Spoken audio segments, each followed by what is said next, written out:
everyone, welcome to Gilbhub TV.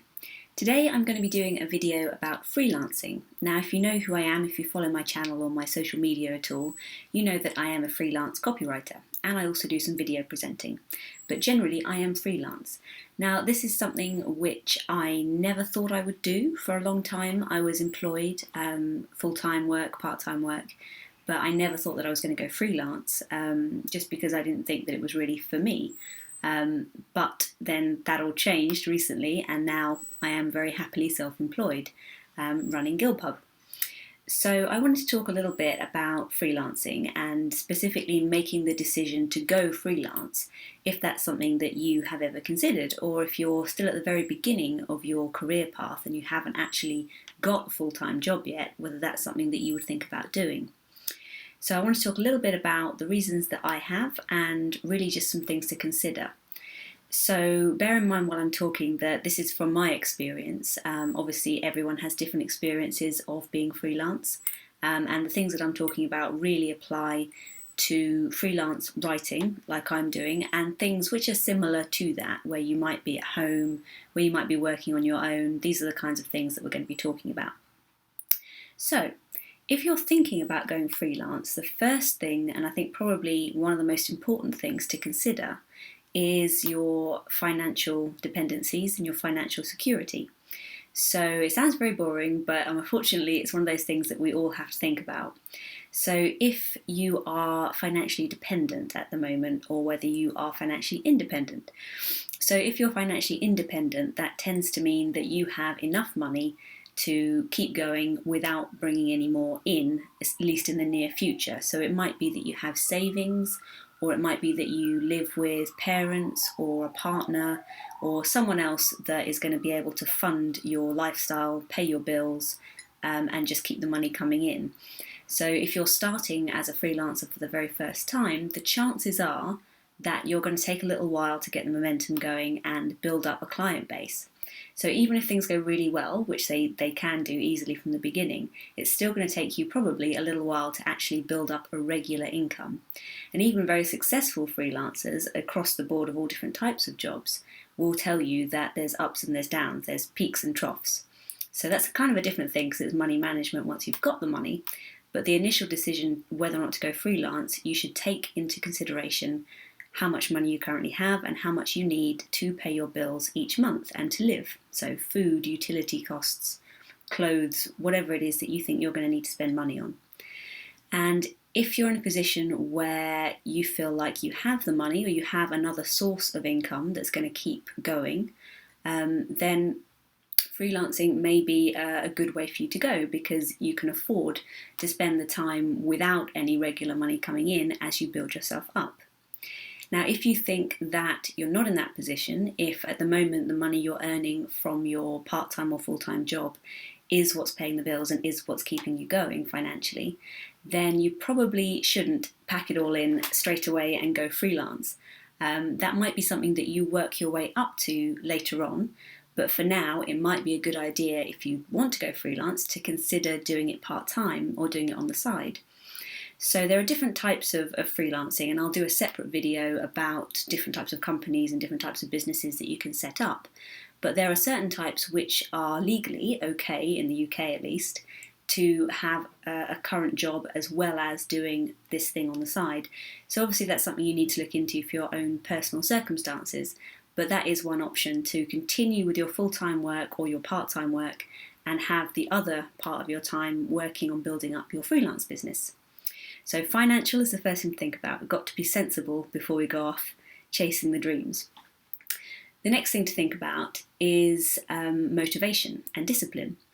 So being freelance is essentially being self-employed, and for that to work you really need to be self-motivated and self-disciplined. So have a think to yourself, wonder to yourself, am I self-motivated? Am I self-disciplined? Am I the kind of person who, when I get up in the morning, if I have a list of things to do, will actually go and do them? Or am I the kind of person who'll go, I don't really have to do that today. I probably could leave that till tomorrow and spend all day watching TV. You can imagine that when you're, especially when you're working at home in the way that I do, as a lot of writers do, There's a lot of temptation around all day. So you could get up and you could go and put your slippers on and watch TV, or spend time on Facebook or YouTube, or go downtown and do a bit of shopping. You could do anything, because essentially there's no one else watching you. There's no manager, there's no boss, there's no colleagues, it's just you. So you can spend your time however you want to. Now, obviously, your business is only going to succeed if you spend your time productively, proactively working towards your business goals.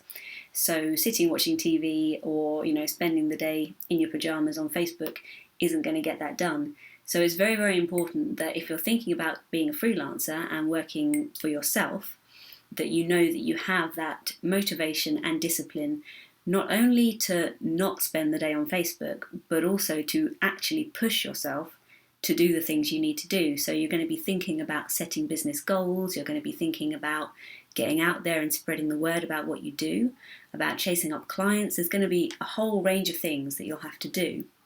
And you have to be motivated and have the drive within you to do that. Now that's something that, that I've always felt like I have. And in previous roles, when I was in management positions, I was used to setting my own schedule for the day, having my own to-do list. I didn't have a lot of work experience where I had someone over my shoulder. Pretty much all the way from university to the point where I went freelance, all of my work was pretty much self-starting. I had bosses, I had management above me, but I was trusted to get the work done in my own way and manage my own time. So I knew before I went freelance that that was something I could handle, and that I had the drive and the motivation to succeed as well. So that's something that I was able to say yes to. So you need to think, really, is that something I'm going to be able to do? Or is the temptation to just go down the shops or down the pub too great? So that's something that everyone has to weigh up for themselves. The next thing to think about is your passion versus all the other elements of running a business. So a lot of people who want to go freelance have a very specific idea of what it is that they want to do.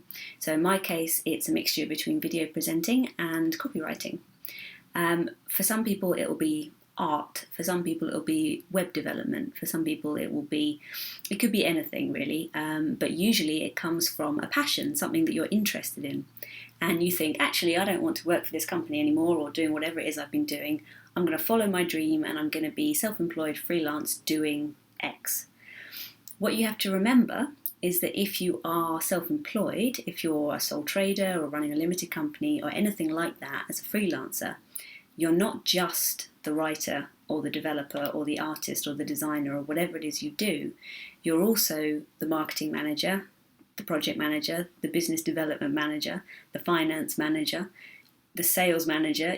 Every single role that you would normally get within a company, you embody when you become self-employed, because there is no one else. So especially if you're like me as a sole trader, where it really is just you have to take on every different role. So I'm a copywriter, so I spend a lot of my time writing, but I'm also maintaining my website. I'm also marketing myself, making YouTube videos, tweeting, going on Facebook, etc. Going to networking meetings. I'm literally out and about in the world telling people what I do. I'm selling my services over the phone to people when I follow up with them after I've met them. I'm also doing the client-facing side of things, because obviously I'm talking to the clients that I'm working with. I'm quoting them, I'm invoicing them, I'm phoning them to get briefs and to follow up and catch up and chase. I'm managing my own time, so I've kind of got a project management side of things as well, because I have plans for what I'm going to do each day and what I'm going to do over the course of weeks, and sort of scheduling my time and working towards the business goals. I'm also financial manager, because I am keeping track of all of my admin. So I've got all of my paperwork to do with actually registering as a company, plus working with an accountant, plus insurance, plus all of my accounts of what's going in and what's going out, and saving my receipts and all of that. So all of these different positions all get put into one person. And I think that's something that's easily missed, because most people think, I'll be a freelancer, I'll be a writer, easy. But you have to understand that there's more to it than that, and that if you are going to be working for yourself, you have to accept all of these different roles.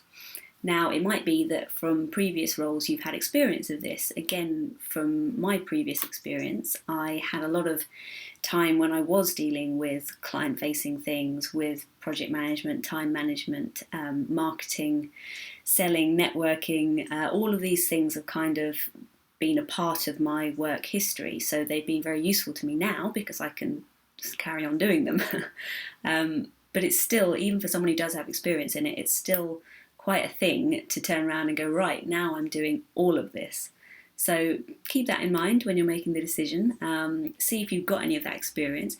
If you don't, that's not something to worry about. Obviously, you can learn these things. You can probably speak to people that you know who have got that kind of experience.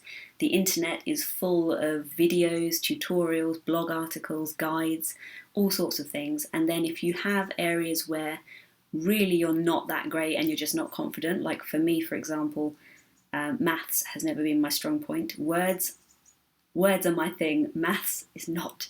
Numbers are not my thing. So I can keep track of my finances fine, but when it comes to tax and things like that, legal proceedings with money, I have an accountant, because that's where I draw the line. I could try and do it myself, but I wouldn't trust myself to get it right. So I say, all right, at this point, I will pay someone else to help me. And there's going to be people in every area who are willing to help you. But it's better, obviously, the more you can do yourself because you don't have to pay them. So you just got to weigh that up and think about where you would draw the line in each area if you were to go freelance. The last thing I would say to think about, obviously there's lots to think about, but these are the kind of main things that I've identified. So the last thing I would say to think about is being on your own. And again, this is based on my type of freelancing as a sole trader, as a self-employed person. There are types of freelancers who will naturally come into contact with people a bit more, but as a writer, it's not an obvious thing to be very social. You're generally sat at a computer writing. So that's something that you need to think about as well. Are you the kind of person who enjoys being in the office, enjoys being surrounded by people all the time? Do you get your energy from other people? Do you have to have that interaction in order to feel motivated during the day and get going? Or can you motivate yourself on your own? Can you get focused and in the zone, which is what I do when I'm writing, and completely block out everything else? Just be you and your keyboard, or you and your designing, or whatever it is you do. So if you're the kind of person who works well on their own, then freelancing and being self-employed is probably going to work for you in that respect. If you're the kind of person who needs to be around people constantly, then it might not be the best route because you're probably going to spend quite a lot of time on your own. Now, having said that, there are lots of opportunities as a freelancer to be with other people.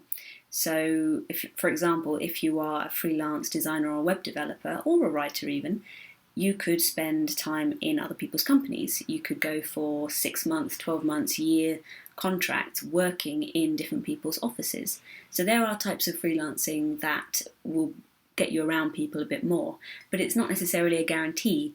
So you do need to be prepared to be on your own as well.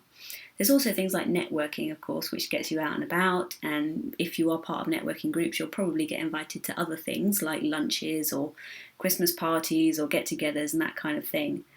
So there are opportunities for interacting with other people, and of course, if you find yourself in real dire straits, you can always nip down a coffee shop and do your writing or whatever it is from there. But still, I think for anyone working on their own, company-wise, you need to be prepared to know that you're going to be on your own for some of that time. So that's just one last thing to bear in mind. If you are going freelance and the working on your own thing is an issue, there are also, one last point, there are also shared workspaces. I know a guy who owns a company called Workhubs. I'll put their link below. And that's a really, really nice office space where freelancers, people like myself, can go along and just sit and work and be around the energy and the buzz of other people. They've got coffee and tea facilities and obviously Wi-Fi and everything you would need for an office. And also they've got meeting rooms. So if you're like me and you work from home, you have the option of meeting clients and holding meetings in a more professional environment than your house. So I hope this video has been helpful for you. If you're thinking about going freelance and you decide to take the jump, whether it's part-time or full-time, really, really good luck to you. I really hope it goes well. Obviously, I can thoroughly recommend it from my perspective because I enjoy being a freelancer.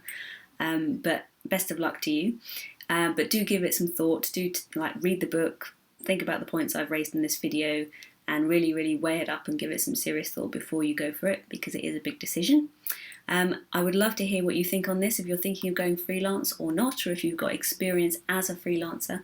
Please leave me a comment below or visit my website www.gilbhub.com, or you can follow me on Twitter at @HannahGilb.